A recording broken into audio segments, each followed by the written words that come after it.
Donc aujourd'hui, on va parler de l'effet Hall. Donc l'effet Hall apparaît dans un conducteur qui est plongé dans un champ magnétique B. Donc on va prendre un conducteur qui a une forme parallélépipédique, donc une hauteur B, là une largeur A, et donc il est plongé dans un champ B vertical. Donc il y a une densité volumique de courant J et le courant total c'est I, donc qui est dirigé suivant l'axe Y. Alors ce qu'on va voir, c'est que l'effet Hall, en fait, c'est l'apparition d'une différence de potentiel, d'une tension, qu'on appelle la tension de Hall, qui va apparaître entre les deux faces ici, comme ça, avant-arrière, perpendiculaire à B. Et on va voir que cette tension de Hall, elle est proportionnelle au champ magnétique B, et que c'est d'ailleurs comme ça qu'on peut mesurer la valeur du champ. Donc ça a une utilité pratique très concrète avec ce qu'on appelle les sondes de Hall. Alors, ici, j'ai fait deux dessins. Donc, un premier dessin avec des porteurs de charge positifs. Donc, porteurs de charge positifs, c'est dans les semi-conducteurs dopés P. C'est-à-dire que les porteurs majoritaires sont des lacunes électroniques. Bon, peu importe, on n'a pas à savoir ça en prépa. Et Q négatif, donc c'est dans les métaux. Mais sachez qu'en fait, on peut voir l'effet Hall avec des porteurs de charge positifs ou négatifs. Alors, pourquoi deux dessins différents ? Parce qu'on va supposer dans les deux cas que le courant est positif. Donc ça, c'est voilà, j'ai choisi ça. Donc ce qui veut dire que quand les porteurs de charge sont positifs, la vitesse des porteurs de charge est dans le même sens que I, d'ailleurs aussi le vecteur J. Et quand les porteurs de charge sont négatifs, la vitesse est donc dans le sens contraire du courant, du sens conventionnel du courant. Alors on va d'abord étudier le régime transitoire de l'effet Hall pour bien comprendre ce qui se passe. Donc à t égale 0, on branche le champ magnétique. Il n'existait pas pour les t négatifs. On fait un échelon de champ magnétique et donc on le branche. Et donc les porteurs de charge vont être soumis à la force de Lorentz. On ne confond pas la force de Lorentz avec la force de Laplace, bien qu'on va voir que en fait, l'effet Hall va nous permettre de comprendre l'origine de la force de Laplace. Mais ça, ce sera à la fin. Donc F est égal à QV vectoriel B. Donc on regarde le sens de cette force de Lorentz. QV vectoriel B, donc elle est vers le bas. Donc les porteurs de charge positifs vont venir s'accumuler ici sur cette charge en bas et comme le milieu est neutre, la charge opposée se met sur l'autre face. Et puis, si les porteurs de charge sont négatifs, eh bien QV, Q est négatif, vectoriel B, la force est aussi vers le bas et donc les porteurs de charge négatifs vont venir s'accumuler ici. Et donc là-haut, on a aussi la charge opposée. Donc on voit que dans les deux cas, eh bien, il fallait les distinguer parce que les charges positives et négatives ne sont pas au même endroit. Alors, comme dans un condensateur, l'accumulation de ces charges va donner naissance à un champ qu'on appelle le champ de Hall, c'est pour ça qu'on l'appelle EH, qui est transverse et qui va lui aussi exercer une force. C'est la force électrique du champ de Hall. Et au fur et à mesure que les charges vont s'accumuler, la différence de potentiel va s'accumuler, Q égale CU, un peu comme dans un condensateur, donc on comprend intuitivement cette idée-là.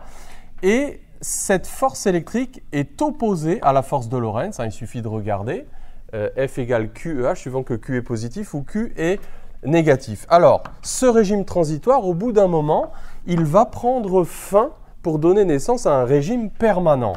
Alors, quand est-ce que le régime permanent est à nouveau atteint?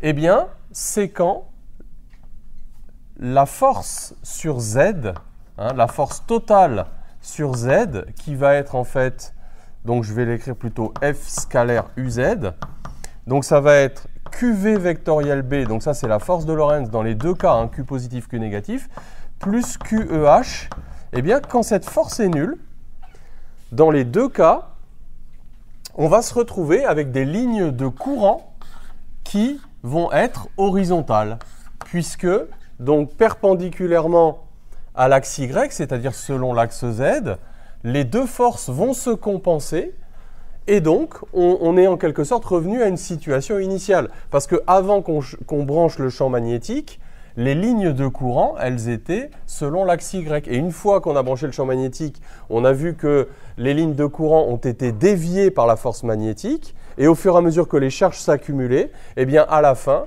les lignes de courant redeviennent horizontales. Alors pourquoi est-ce que c'est intéressant de voir ça? Eh bien parce que c'est ce qui va nous permettre de calculer le champ de Hall. Regardez, par cette petite équation très très simple, on en déduit la valeur du champ de Hall. Et grâce au champ de Hall, on va avoir accès à la tension de Hall. Moins V vectoriel B. Alors qu'est-ce que c'est que V ici? Donc V, c'est la vitesse, dans toute la démonstration, on a vu ce que c'était que V. V, c'était la vitesse des porteurs de charge mobiles. Alors, est-ce qu'on peut calculer la norme du champ de Hall? On peut même le faire vectoriellement d'ailleurs, regardez. Parce qu'on peut travailler avec un V algébrique. Si je travaille avec un V algébrique, je vais pouvoir avoir le champ de Hall de façon algébrique. Donc je vais dire que c'est moins V vecteur EY vectoriel B EX. Alors, EY vectoriel EX, ça fait moins EZ. Donc ça fait V bar B EZ. Est-ce qu'on peut regarder qu'on a le bon signe? Regardez. Donc si V est positif, donc dans le cas des porteurs de charge positif, puisque j'avais orienté l'axe Y vers la droite, j'ai un champ de Hall qui est bien positif sur Z. Si V est négatif, j'ai un champ de Hall qui est bien négatif sur Z. Donc vous voyez que c'est assez pratique de le faire comme ça parce que vous faites d'une pierre deux coups.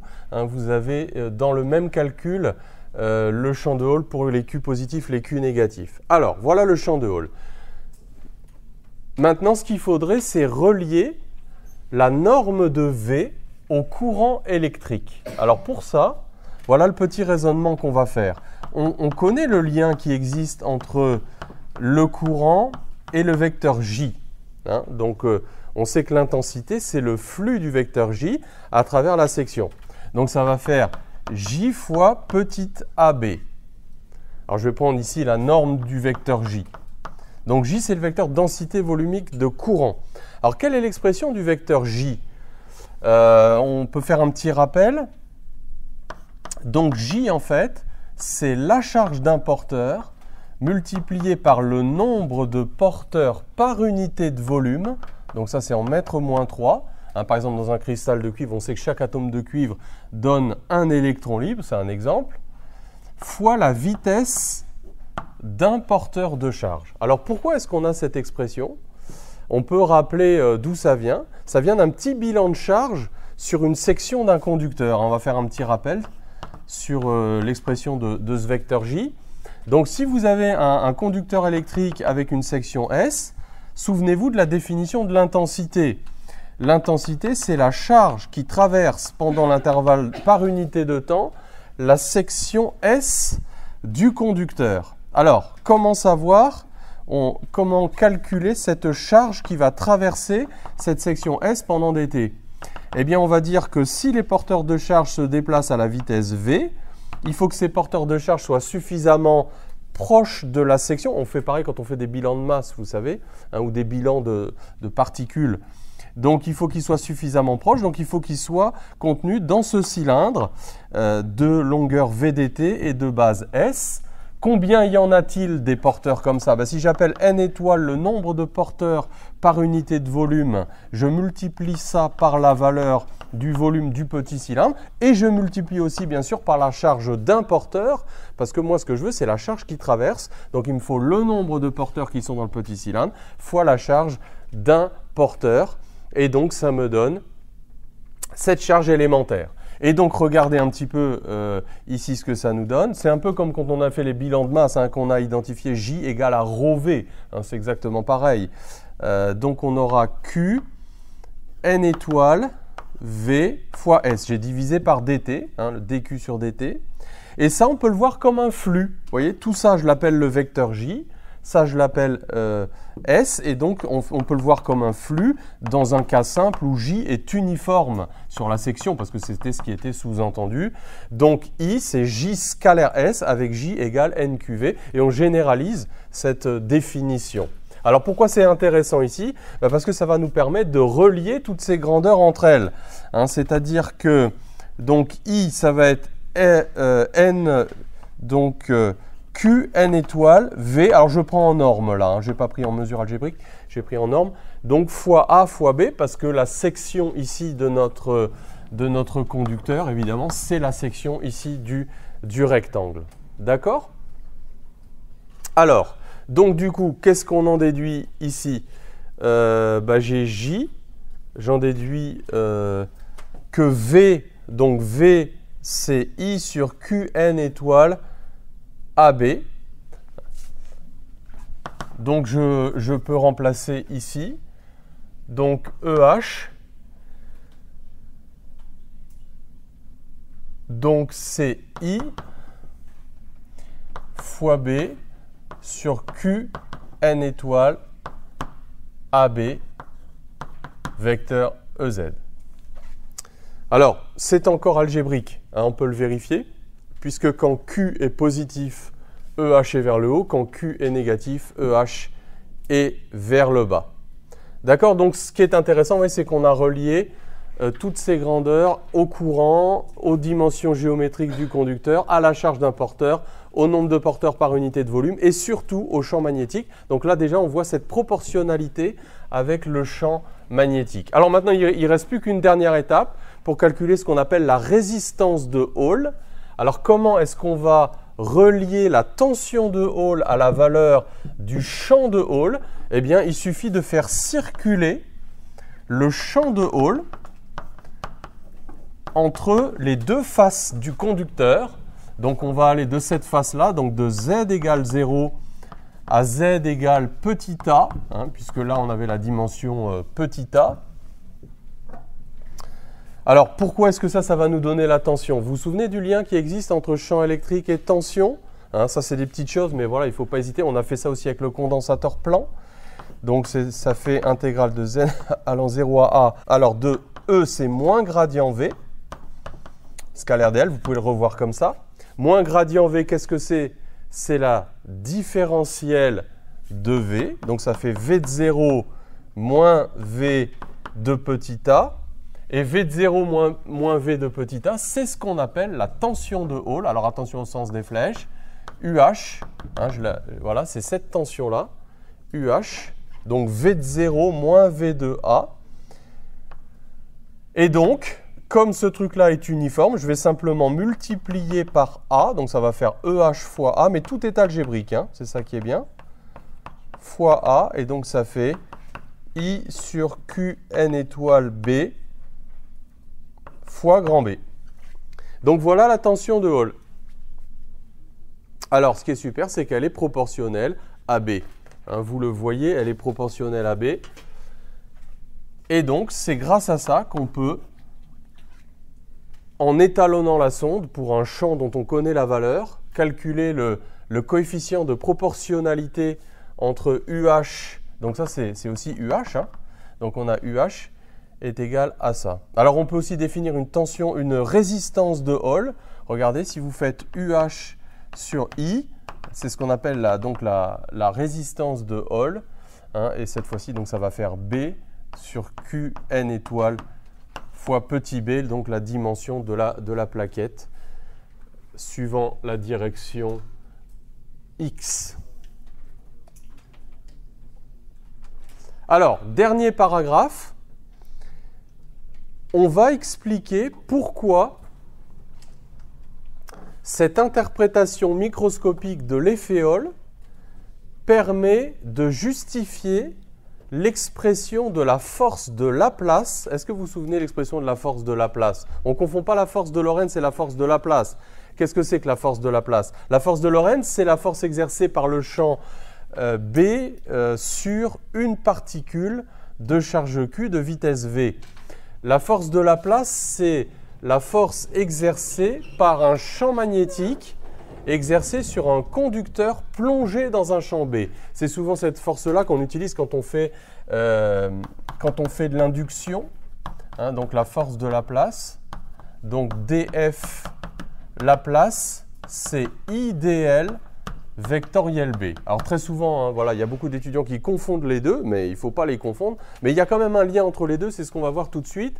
C'est que l'interprétation de l'effet Hall permet de justifier pourquoi un conducteur, notez-le à côté hein, si vous n'êtes pas sûr, donc un conducteur parcouru par l'intensité I, donc là c'est en fait un conducteur filiforme, et plongé dans un champ magnétique B, eh bien chaque élément du conducteur donc, est soumis à une force IDL vectorielle B, où B est le champ extérieur appliqué au conducteur. Vous vous souvenez quand on a fait les rails de Laplace, les choses comme ça, on utilisait tout le temps cette petite formule. Alors, pourquoi l'effet Hall permet de justifier cette affaire-là? Eh bien, quand vous avez un conducteur, vous avez donc des charges mobiles, hein, donc on avait le vecteur J, et vous avez aussi des charges fixes qui sont les charges, qui sont les ions du réseau. Si par exemple je prends un métal, à ce moment-là, les charges mobiles seront les électrons. Alors, qu'est-ce qu'on a vu ensemble? C'est que sur les charges mobiles, on avait équilibre des forces, c'est-à-dire qu'on avait QV vectoriel B au moins transversalement, transversalement au conducteur, on avait QV vectoriel B plus QEH est égal à 0. Donc on voit que la résultante des forces est nulle sur les charges mobiles.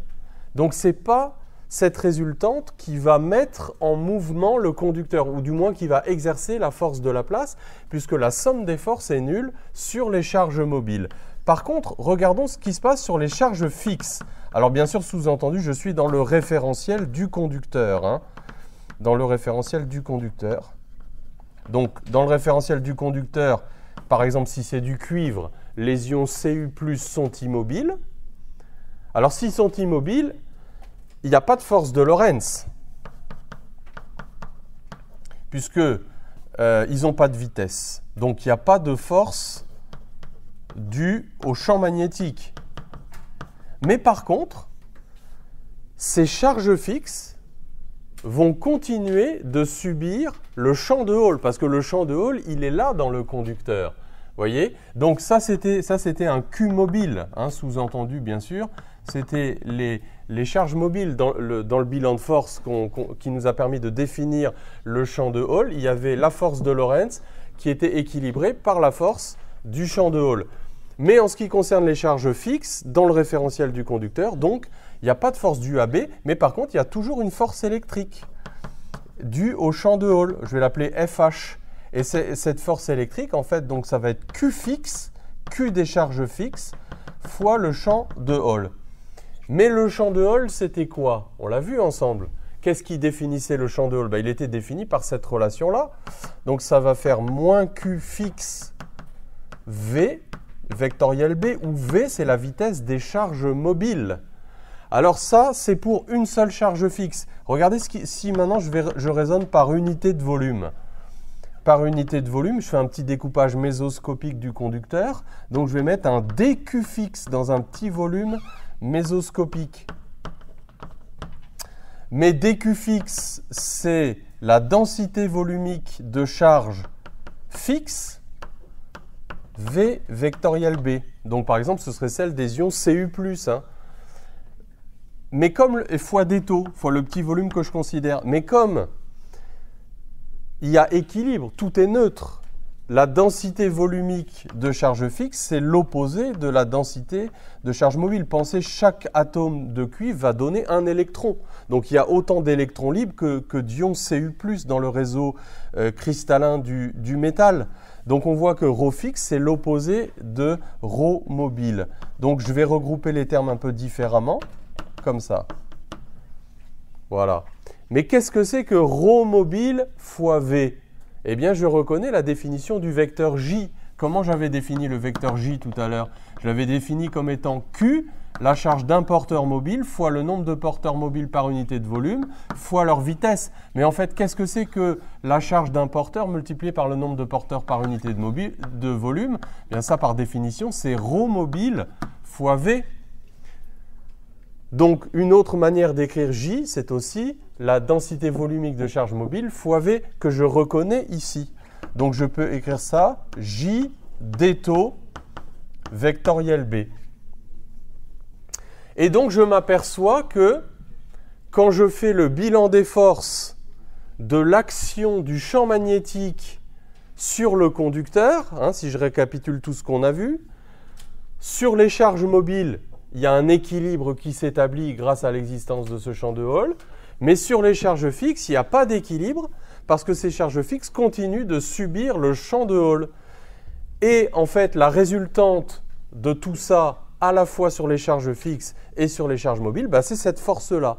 Alors cette force-là, là, je l'ai exprimée par unité de volume. En fait, c'est la force de Laplace. Regardez, puisque en fait, j'ai df Laplace sur d taux, donc là, c'est une force volumique, est égale à J vectoriel B. Mais nous, ce n'est pas sous cette forme-là qu'on l'a utilisé. Hein, nous, on l'a utilisé sous la forme des courants filiformes.